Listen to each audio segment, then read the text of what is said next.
you ever wondered if the ancient scriptural prophecy of 10 kingdoms could be mirrored in our modern world? Could the 10 regions proposed by the Club of Rome echo the 10 kingdoms mentioned in the Bible? We are just now where we move into the exponential phase. And I agree, artificial intelligence, but not only artificial intelligence, but also the metaverse, near space technologies, and I could go on and on, synthetic biology. Our life in 10 years from now will be completely different, very much affected, and who masters those technologies in some way will be the master of the world. I've worked on climate change for 25 years. I worked on climate change since '73. So you Just to worked on tell it you, longer than because I have. I was the person who gave the Club of Rome the first big platform. I share with you the concern, and I think we can solve those issues only if we repair our global architecture and our global system. Founded in 1968 by Italian industrialist Aurelio Peccei and Scottish scientist Alexander King, this group of influential individuals aimed to address global issues in a systemic and interdisciplinary manner. In a 1973 report, this club proposed a unique idea, dividing the world into 10 regions for more effective global management. North America, Western Europe, Japan, Australia and New Zealand, Eastern Europe including Russia, Latin America, North Africa and the Middle East, Sub-Saharan Africa, South Asia and East Asia made up these regions. It's intriguing to note that these 10 regions, intended as economic and political groupings, bear a striking resemblance to the 10 kingdoms mentioned in biblical prophecy.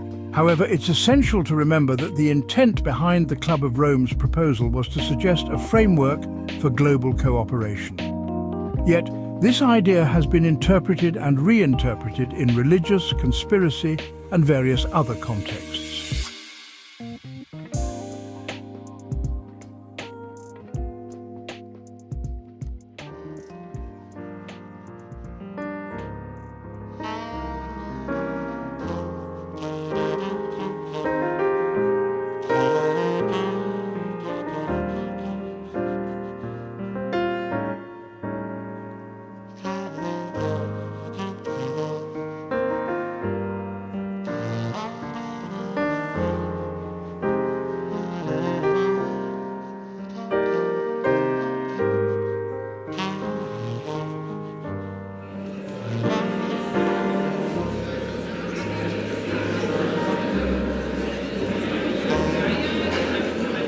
Thank you very much to DZ Bank and BMW Foundation for your great support.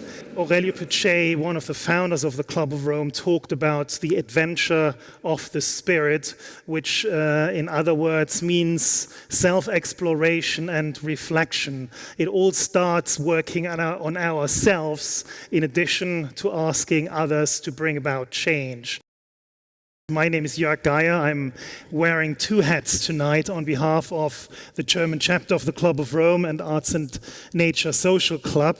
The Brandenburg Gate and Paris Square today stand for hope and positive transformation.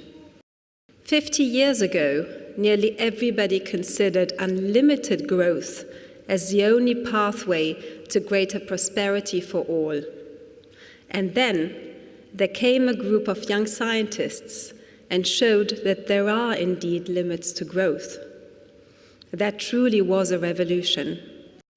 The shocking element of it was not the results what came out at the time, it's more that we are still discussing the same issues today.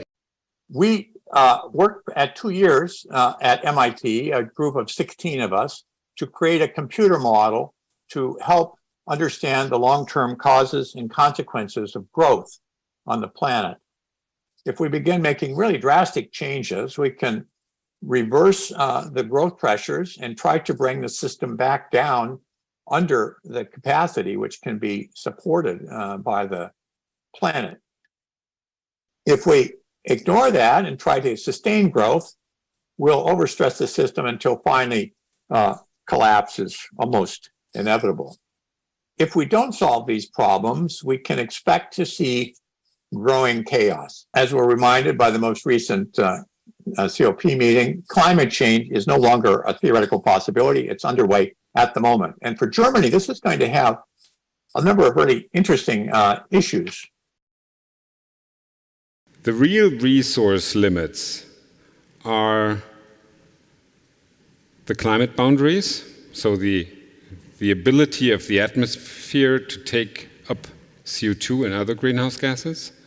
The real limit is nature loss, biodiversity. The real limits are land, soil, and water.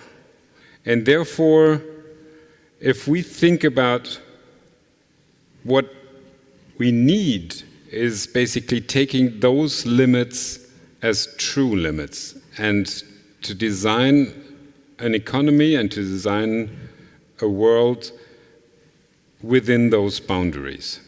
Now the world is full, and when we emit CO2 or when we extract fossil fuels, there are costs there which, as you point out, George, are not included in the traditional economic framework.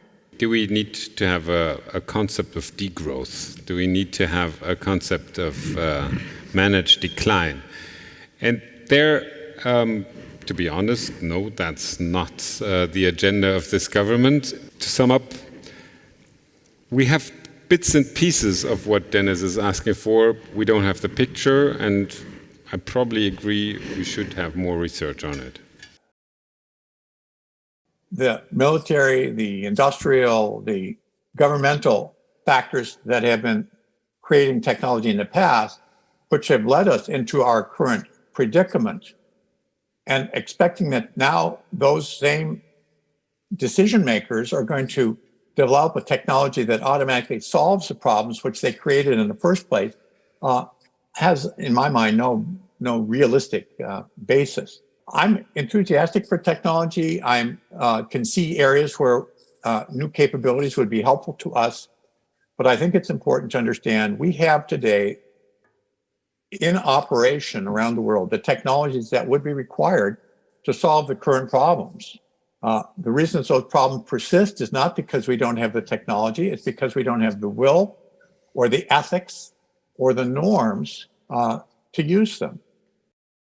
What it's all about is overcoming a fossil fuel-based system where there is a lot of money still be made and, of course, a lot of political clout and economic structures around it. One fact about climate change that we need to keep in mind is that the greenhouse gases already emitted over the last 100 years will be the major influence on climate over the next several decades. The policies which we're discussing now, the goals that we've set for ourselves, even if we're enormously successful, will only start to be seen, the positive consequences seen, decades from now. We try to solve a problem by taking resources from other sectors and by imposing costs on other sectors, and then that makes it better where we are. In an empty world, you can do that, but now we're in a world where all the sectors are at their capacity, and if you take resources from one, it simply causes problems there. Quite frankly, the impact we see is interlinked. That's why I think we see many things happening at the same time. We have lost over the last decades 40% of arable land due to droughts and natural catastrophes. What comes clear in this discussion is that issues such as the climate crisis and other crises related to environmental challenges are really symptoms, but the root causes are somewhere else, namely in the limits to material consumption and population growth in a finite world. So we are dealing with complex problems on various levels. It seems to me that, like Dennis Meadows pointed out, the will is missing somehow. And it's not like we don't know what to do. I think everybody in this room, in our hearts, we know what is right to do. But somehow we cannot turn that into action, much like an addict who cannot stop a certain behavior.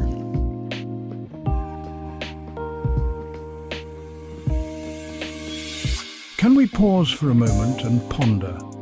How did we arrive at the brink of what could potentially be the war of all wars? Our world, our shared home, seems to be teetering on the edge of a precipice, with the conflicts in Ukraine and Gaza escalating.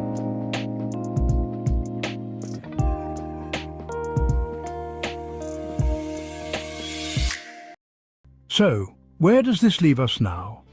We are in a world where peace seems elusive, where conflicts are deep and layered, and where the drumbeats of a potential war of all wars are growing louder. The current state of world affairs is a tangled web of geopolitical complexities. And amidst all these, stand the defenses of Israel and Iran, ready for what may come. As we navigate this intricate landscape, it is crucial to remember that the choices we make today will shape the world of tomorrow. It is not just about winning a war, it is about ensuring a lasting peace. The question that remains is, can we find a path that leads us away from the precipice towards a more peaceful, more stable world?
I worked on climate change since '73. So you Just to worked on tell it you, longer than because I have. I was the person who gave the Club of Rome the first big platform.